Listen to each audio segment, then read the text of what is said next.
अश्लील विचारों को कैसे रोके।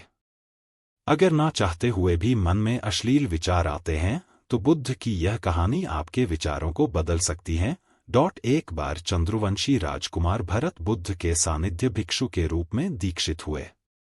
बुद्ध अपने भिक्षुओं को उपदेश देने के साथ साथ उनको भिक्षाटन के लिए भेजते थे, जहां से उनको भिक्षा मिलती। भरत को महात्मा बुद्ध ने भिक्षा लेने के लिए एक श्राविका के घर पर भेजा।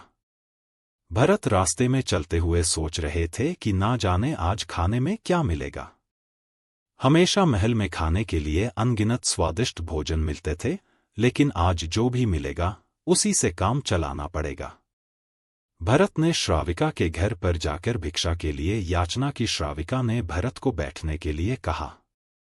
श्राविका जब अंदर गई थी तो भरत पुनः अपने प्रिय भोजन के बारे में सोच रहे थे। जब श्राविका भोजन लेकर आई तो भरत अचंभित रह गए। भरत अपने प्रिय भोजन को देखकर खुश हो गए। भरत भिक्षा ग्रहण करने लगे। भिक्षा ग्रहण करते हुए भरत सोचने लगे कि उनको हमेशा खाने के बाद कुछ विश्राम करने की आदत है, लेकिन आज उन्हें यहां से खाना ग्रहण करने के बाद धूप से होकर वापस आश्रम पहुंचना है। भोजन हो जाने पर श्राविका ने भरत को कुछ समय विश्राम करने के लिए आग्रह किया। भरत पुनः खुश हो गए। सारी इच्छाओं की पूर्ति होते देख भरत इसको एक संयोग मानकर कुछ देर के लिए लेट गए। लेटते हुए भरत सोचने लगे कि आज तो सोने को मिल गया, लेकिन मेरे सर पर हमेशा के लिए छत का साया तो मिट गया है। जब भरत सोकर पुनः उठे तो श्राविका ने कहा कि आपको जब तक यहां पर रहना है आप यहां पर ठहर सकते हैं। अब भरत समझ गए कि ये कोई संयोग नहीं है। श्राविका जरूर मेरा मन पढ़ रही है। भरत खड़े हुए। भरत ने श्राविका से पूछा, मुझे क्षमा कीजिए पर क्या आप मेरा मन पढ़ सकती हैं? आप यह सब कैसे कर लेती हैं? श्राविका ने कहा, शुरू में मेरे लिए ये कठिन था, लेकिन मैंने खुद के विचारों को देखना शुरू किया। शुरू में मेरे विचारों की संख्या अनगिनत थी, पर मैंने अपना पूरा ध्यान उन विचारों पर केंद्रित किया। मैंने बिना पक्ष विपक्ष के अपने विचारों को देखना जारी रखा। धीरे धीरे मेरे विचारों की संख्या कम होती गई। मेरे सारे व्यर्थ विचार दूर होते गए। तब से मैं दूसरों के विचार पढ़ लेती हूं। यह सब सुनकर भरत घबरा गए। भरत ने श्राविका से आज्ञा ली और वहां से निकल पड़े। रास्ते में चलते हुए भरत अपने मन के विचारों का स्मरण करने लगे।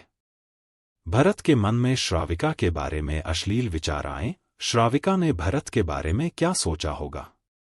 भरत को खुद पर शर्म आ रही थी। भरत आश्रम पहुंचे। भरत ने बुद्ध से कहा कि अब से वह कभी भिक्षाटन के लिए नहीं जाएंगे। बुद्ध ने भरत को नीचे बैठाया और कहा, क्या हुआ, तुम मुझे अपनी व्यथा विस्तार से बताओ। भरत ने विस्तार से सारी बात बताई। भरत की बातों को सुनकर बुद्ध ने कहा कि आज से 7 दिनों के लिए श्राविका के घर पर भिक्षा के लिए तुम ही जाओगे, लेकिन तुमको कुछ बातों का ध्यान रखना पड़ेगा।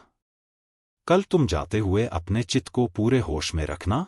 तुम्हारे अंदर कौन से विचार उठ रहे हैं उन पर ध्यान केंद्रित करना। होशपूर्ण और जागृता के साथ ध्यान करना कि कौन सी वासना तुम्हारे भीतर उठ रही है। इन सभी का ध्यान करते हुए जाना और फिर मुझसे विचार विमर्श करना। अगले दिन भरत बुद्ध के बताए अनुसार पूरे मार्ग में अपने होश को जागृत रखते हुए चल रहा था। भिक्षु आज पूरी तरह से जगा हुए था। जैसे जैसे श्राविका का घर नजदीक आ रहा था, भरत की घबराहट बढ़ रही थी। भरत ने अपनी घबराहट को एक तरफ करते हुए बुद्ध के विचारों पर ध्यान केंद्रित किया।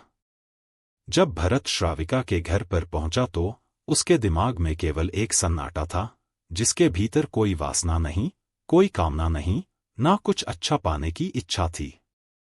भिक्षु भरत ने भिक्षा ली, ग्रहण की और वहां से वापस निकल गया। आज भरत रास्ते में नाचते हुए आया। आज उसको जिस आनंद की अनुभूति हुई वह अद्भुत थी। आज से पहले इस आनंद को उसने कभी महसूस नहीं किया। भरत ने आश्रम जाकर बुद्ध को प्रणाम किया।